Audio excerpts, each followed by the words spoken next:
Beaucoup de gens pensent que lorsqu'une personne décide de s'éloigner du bruit du monde, des interactions numériques constantes et du besoin de se montrer constamment, elle est malheureuse, isolée ou déprimée. Mais psychologiquement, cette intuition est presque toujours fausse. Beaucoup d'esprits qui choisissent le silence et le retrait des réseaux sociaux ne fuient pas le monde. Ils protègent quelque chose de précieux en eux. Pour ces personnes, la déconnexion ne signifie pas le vide. Cela signifie un immense soulagement. C'est le silence réparateur après un bruit assourdissant. C'est l'espace sacré pour prendre une profonde inspiration, sans l'obligation de répondre aux attentes des autres, sans le poids des jugements invisibles et sans la pression émotionnelle que les vitrines numériques imposent à chaque seconde.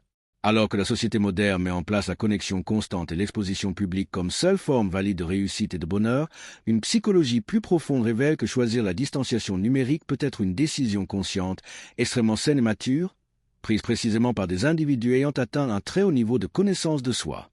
Lorsque vous commencez à observer le comportement humain avec une attention silencieuse, vous réalisez que l'environnement des réseaux sociaux fonctionne selon une logique d'épuisement.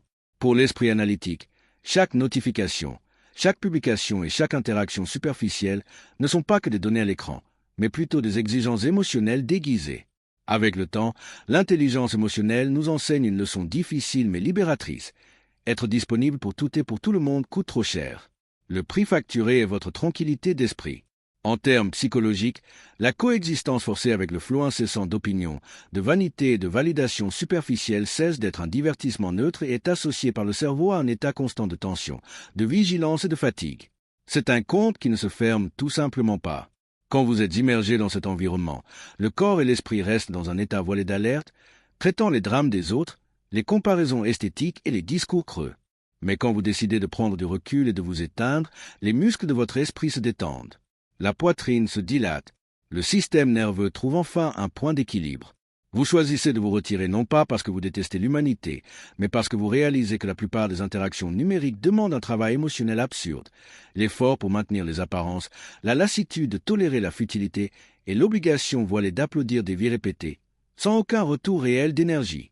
Cette retraite stratégique n'est pas un acte d'arrogance, c'est un acte de survie personnelle. Le silence devient infiniment plus précieux que le faux sentiment d'appartenance que quelques likes peuvent offrir. Après tout, l'esprit qui pense par lui-même découvre, tôt ou tard, que les déceptions accumulées dans l'environnement numérique enseignent une prudence nécessaire. La dynamique des réseaux sociaux stimule une exposition vulnérable qui est rarement traitée avec la prudence requise. Les gens partagent des fragments de leur douleur, de leurs réalisations et de leurs vérités les plus intimes pour voir ces sentiments ignorés par l'algorithme ou minimisés par des commentaires rapides et superficiels. Le cerveau humain apprend de ces petites ruptures dans les attentes. Après avoir été témoin ou vécu de répétitions d'indifférence et de froideur déguisées en engagement, l'intelligence silencieuse n'attend plus que l'environnement virtuel soit un refuge pour l'authenticité. Le filtre de prudence est activé.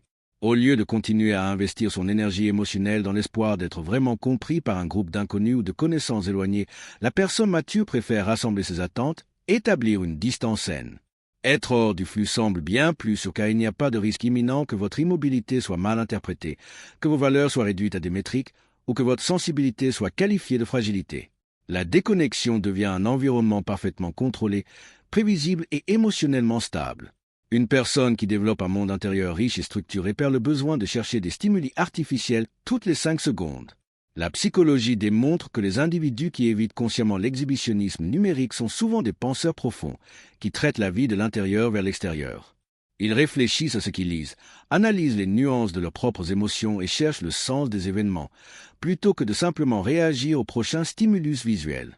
Pour un esprit avec ce système, l'absence de notification ne provoque pas d'anxiété. Ça soulage. Le silence n'est pas un vide à combler désespérément avec de courtes vidéos et des textes controversés. C'est un territoire très productif. Alors que la plupart des gens ressentent un profond malaise lorsqu'ils sont seuls avec leurs propres pensées, recourant immédiatement à l'écran du téléphone portable pour anesthésiser l'ennui, l'esprit analytique paraît plus authentique et plus intégré précisément dans ces moments d'isolement.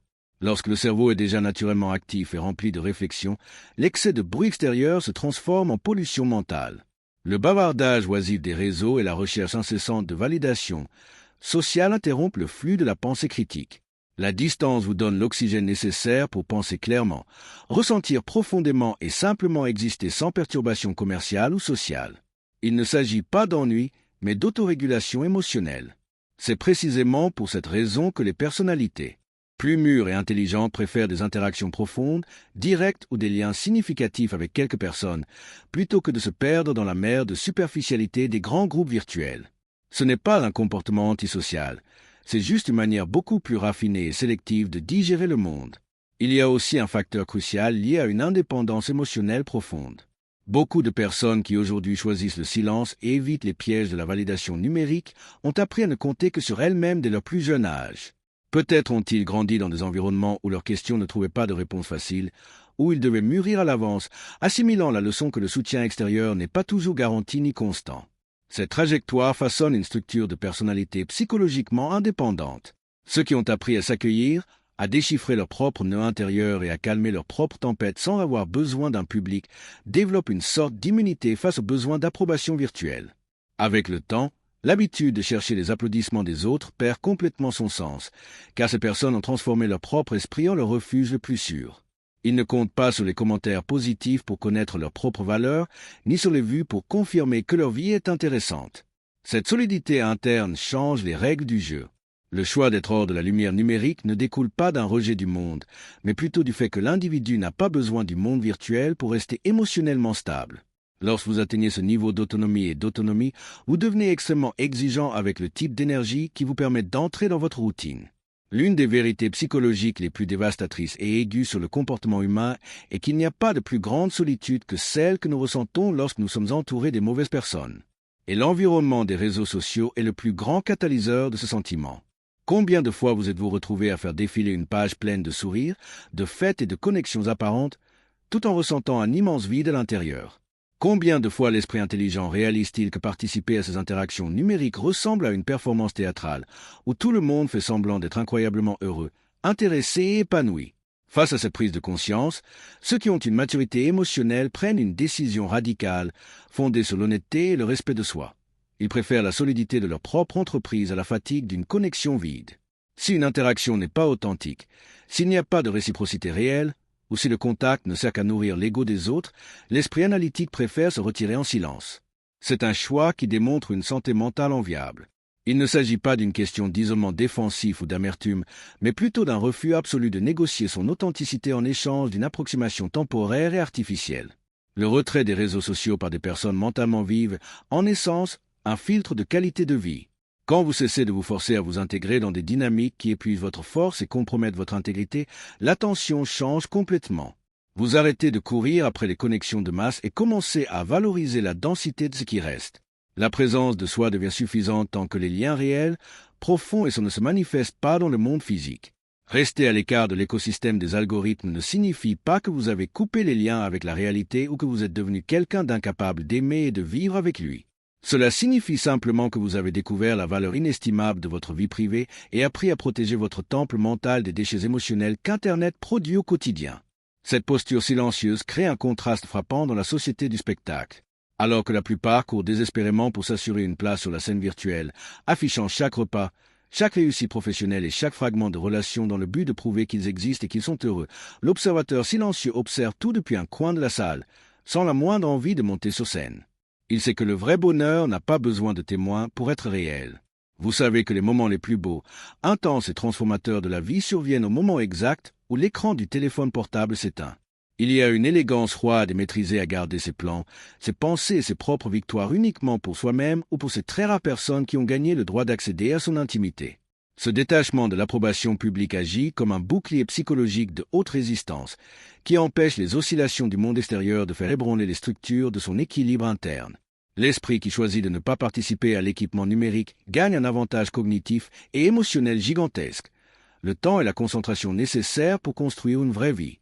Loin des distractions colorées qui tentent d'attirer l'attention à chaque seconde, l'individu peut diriger son énergie vers ce qui compte vraiment, l'amélioration professionnelle, la lecture de livres denses, la prise en charge de la santé physique et mentale, et la création de conversations qui développent l'âme. La réalité n'est plus un décor pour les photos et redevient la scène principale de l'existence. Au lieu de vivre pour enregistrer la vie, on commence à vivre pour vivre la vie.